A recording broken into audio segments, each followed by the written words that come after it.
হাতত কপৌ ফুল লৈ বিহুৰ শুভেচ্ছা জনালে জুনিয়ৰ বৰষাই। গোসাই বিহুৰ দিনাই ৰাজহুৱাভাৱে পৰিচয় কৰাই দিলে নিজ কন্যাক অভিনেত্ৰী বৰষা ৰাণী বিষয়াই।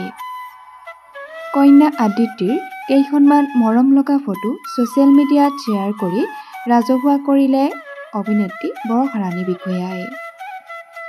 পৰম্পৰাগত সাজ পৰিধান কৰাই আদিত্যৰ ফটো শ্বেয়াৰ কৰিলে বৰষা ৰাণী বিষয়াই। কণমানিজনীৰ ফটো পোষ্ট কৰি ৰাইজৰ আশীৰ্বাদ বিচাৰিলে অভিনেত্ৰী বৰষা ৰাণী বিষয়াই।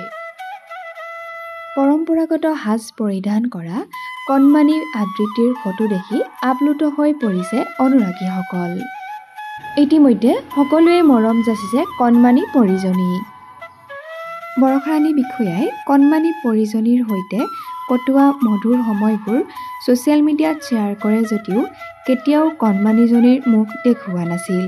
কিন্তু বিহুৰ সময়তে সকলোকে এই উপহাৰ দিলে অভিনেত্ৰী বৰষা ৰাণী বিষয়াই।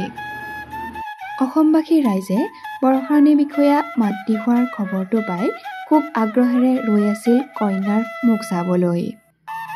অৱশেষত অপেক্ষাৰ অন্ত পেলাই সামাজিক মাধ্যমত কন্যাৰ মৰম লগা ফটো শ্বেয়াৰ কৰিলে বৰষা ৰাণী বিষয়াই।